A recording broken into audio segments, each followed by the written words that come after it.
अरावली पहाड़ियों को लेकर देश भर में मचा बवाल अब सियासी अखाड़े में बदल गया है।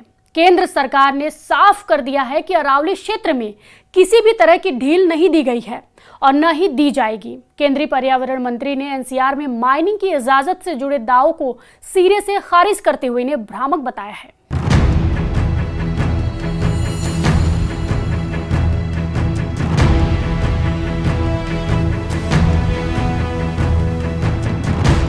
दूसरी तरफ राजस्थान से लेकर दिल्ली और हरियाणा तक विपक्ष सरकार पर हमलावर है और अरावली संरक्षण को लेकर सड़क से संसद तक संघर्ष का ऐलान कर चुका है। न्यूज 18 के डिजिटल प्लेटफॉर्म पर आपका स्वागत है। मैं हूं प्रिया सिंह। अरावली पर्वतमाला को लेकर पहाड़ों की नई परिभाषा पर बवाल इसलिए है क्योंकि अरावली ही वह प्राकृतिक दीवार है जो राजस्थान के थार रेगिस्तान को दिल्ली की ओर बढ़ने से रोकती है। जानकारों का कहना है कि अगर अरावली न होती तो थार की रेत दिल्ली की दहलीज तक पहुंच चुकी होती। आपको बता दें कि अजमेर नागौर जिले की सीमा पर अरावली की पहाड़ियों की कटाई के बाद रेगिस्तान के रेत के टीले अरावली को पार कर नागौर से आगे अजमेर की ओर बढ़ते दिख रहे हैं। जांच पड़ताल में सामने आया है कि करीब 5 साल पहले जयपुर अहमदाबाद हाईवे पुष्कर बाईपास होते हुए नागौर को जोड़ने के लिए अरावली की पहाड़ी काटकर हाईवे बनाया गया था। आज उसी कटान का नतीजा सामने है। हाईवे की एक तरफ कटी हुई पहाड़ियां और दूसरी तरफ रेत के पहाड़। विशेषज्ञ बताते हैं यानी एक्सपर्ट बताते हैं कि पुष्कर के पास ये पहाड़ियां रेगिस्तान के खिलाफ प्राकृतिक सुरक्षा कवच थी। एक लेमेन की तरह से यदि 100 मीटर्स तक के पहाड़ों को काटने की अनुमति मिली तो इतना एक वो किया जा सकता है कि जो डेजर्ट के एक्सपांशन की रेट है 5 से 10 गुना हो जाएगी, क्योंकि बहुत तेजी से वो आएगा। विंड्स का डायरेक्शन पाकिस्तान से अफगानिस्तान पाकिस्तान से होता हुआ ये वाला रहता है, तो बहुत तेजी से एक्सपांशन होगा। अब दो ही हमारे पास इस एक्सपांशन को रोकने के तरीके हैं, हाई एल्टीट्यूड माउंटेन्स और डेंस फॉरेस्ट। डेंस फॉरेस्ट की क्या कंडीशन है वो हम सबको पता है और फॉरेस्ट के एक्सपांशन की लिमिटेशंस है। अरावली के उस पार नागौर से जैसलमेर तक 12 मरुस्थलीय जिले हैं, जबकि इस ओर अजमेर से अलवर तक 12 हरे भरे जिले। कटाव से न सिर्फ रेगिस्तान का विस्तार हो रहा है बल्कि जैव विविधता और पूरे इकोसिस्टम पर भी असर इसका पड़ रहा है। वही अलवर के रामगढ़ सिरोही में भी ऊंची अरावली पहाड़ियों को कम ऊंचाई दिखाकर खनन की मंजूरी और अवैध खनन के आरोप हैं।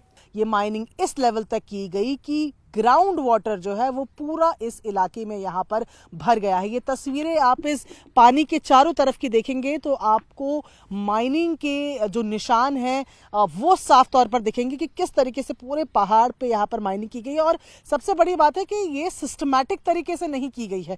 ये आप देखेंगे कि एक तरीका माइनिंग के लिए भी होता होगा, लेकिन ऊपर कहीं से कहीं खोदा हुआ है, उसके नीचे आप देखेंगे कि कोई सीरीज नजर नहीं आ रही है। सुनील जी हैं हमारे साथ, मैं सुनील जी से यहाँ पर पूछती हूँ। सुनील जी, ये तस्वीर कब बदली? ये यहाँ पर लीगल माइनिंग इलीगल माइनिंग क्या यहाँ पर क्या चल रहा था? सो बेसिकली 90s में जब दिल्ली से शिफ्ट होकर के माइनिंग पहली बार जब इधर हुआ था तो ये फरीदाबाद की जो बेल्ट थी, खासकर सूरजकुंड से लेकर के और मांगर तक का जो एरिया था, इसमें जो है इन्होंने माइनिंग के पट्टे ऑप्शन किए थे। पहली बार जो ऑप्शन हुआ था वो बजरी के लिए माइनिंग के पट्टे हुए थे। ये जो एरियाज हैं ये प्राइमरी यूज किए गए थे बजरी के लिए, और बजरी खोदने के बाद में जब क्रेशर जोन आ गया तो यहाँ पे पत्थर की खुदाई भी शुरू हो गई। तो आप अगर यहाँ पे ये देख सकते हो कि जो जिस तरीके से यहाँ जो जहाँ पे डेप्थ वाला जो एरिया जहाँ से ये एक्यूफर को पंचर किया गया है, ये बजरी वाला पोर्शन है जहाँ से बजरी निकाली गई है। और साइड में जो ये खड़ी खुदाई की है, इसमें जो है पत्थर निकालने के लिए फिर उसी माइनिंग को जो है एक्सटेंड करके फिर पत्थर भी उसी से निकालना शुरू कर दिया।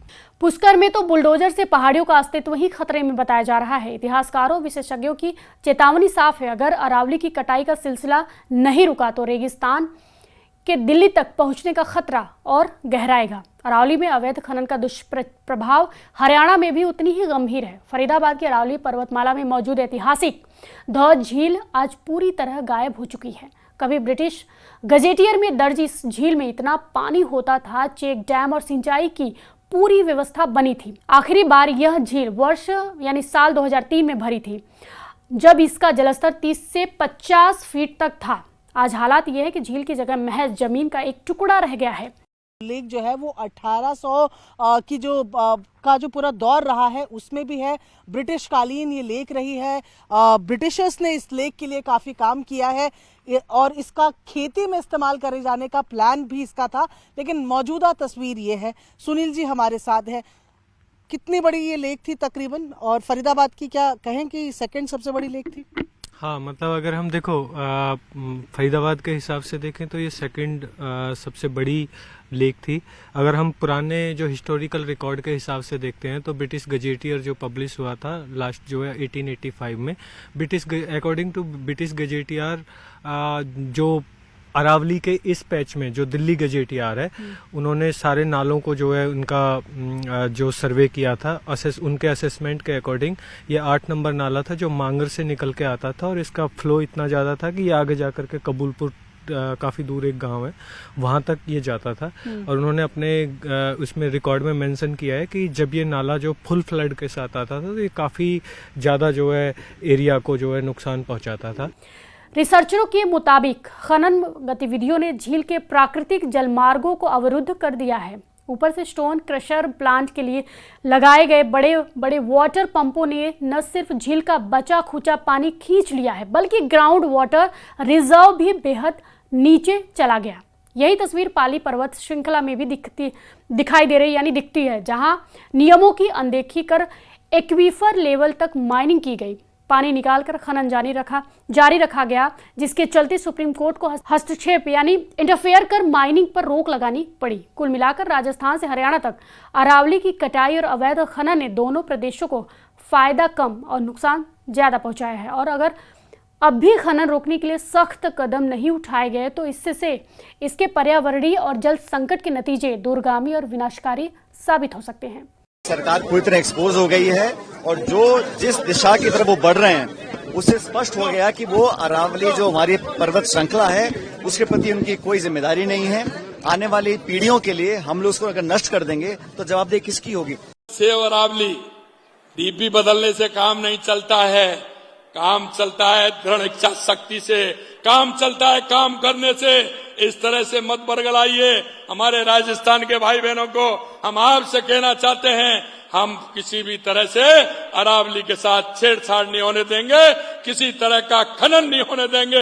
यूट्यूब चैनल ने और कुछ लोगों ने एक कंफ्यूजन खड़ा कर दिया कि 100 मीटर का अर्थ होगा टॉप के 100 मीटर। ऐसा नहीं है।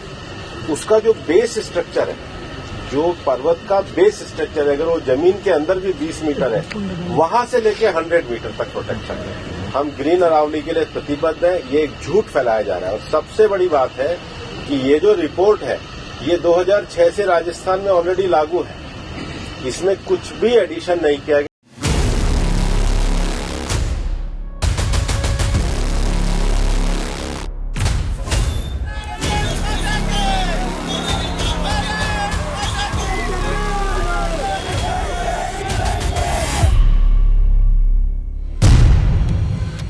इस वीडियो पर आपकी क्या प्रतिक्रिया है, हमें कमेंट बॉक्स में जरूर बताएं। फॉलो कीजिए न्यूज़ 18।